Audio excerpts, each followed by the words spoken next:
الحمد للہ نحمدہ ونستعینہ ونصلی علی رسول الکریم بسم اللہ الرحمن الرحیم۔ آج میں آپ کو منکرین اذان کا حکم اور ان سے تعلقات اور معاملات کے بارے میں چند باتیں عرض کرنا چاہتا ہوں۔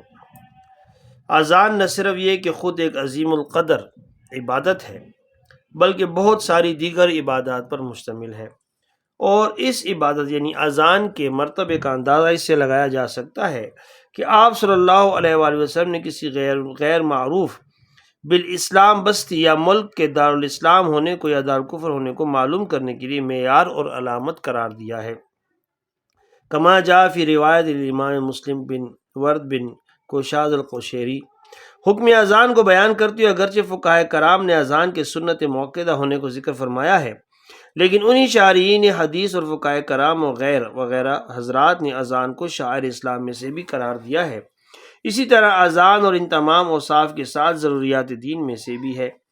ضروریات دین اسلام کے وہ اعمال و افعال قطعیہ کہلاتے ہیں جو مسلمانوں کے ہر طبقہ عام و خاص میں اس طرح مشہور و معروف ہو جائیں کہ جس کا حاصل کرنا کسی خاص اہتمام اور تعلیم و تعلم پر موقوف نہ رہے، بلکہ عام طور پر مسلمانوں کو وراثتاً وہ باتیں معلوم ہوتی ہیں۔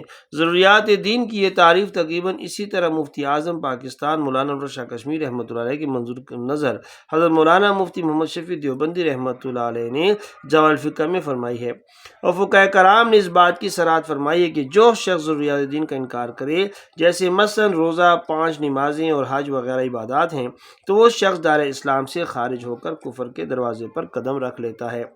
اور ضروریات دین میں جہالت اور ناواقفیت کو بھی عذر قرار نہیں دیا جاتا، بلکہ اس کی عبادت ہونے یا اصل مشروعیت کا انکار کرنے والا مطلقاً کافر ہو جاتا ہے، کما صرح بہ المفتی۔ اور چونکہ اذان بھی ضروریات دین میں سے ہے، ہر کس و ناقص یہ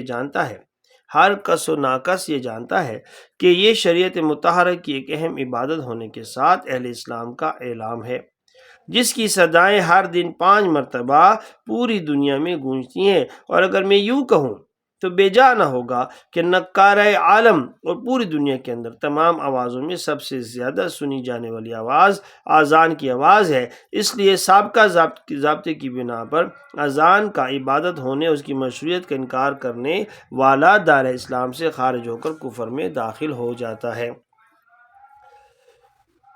فتاوی عالمگیر کی ایک عبارت کا حاصل یہ ہے کہ اس انکار کو بنیاد بنا کر مضمون اذان کو جھوٹا کہنا یا کسی بھی طریقے سے استہزاء کرنا کفر ہے۔ ایسا کرنے سے انسان دار اسلام سے خارج ہو جاتا ہے۔ اسی طرح علامہ ابن عابدین شامی رحمۃ اللہ علیہ اپنی شرح آفاق کتاب رد المختار میں تحریر کر کے حوالے سے نقل کیا ہے۔ وصرح ایضاً بأن ما كان من ضروریات الدین وهو ما يعرف الخواص والعوام وأنه من الدین كوجوب اعتقاد التوحید والرسالة والصلاة الخمس اخواتها يكفر منکرہ وما لا فلا۔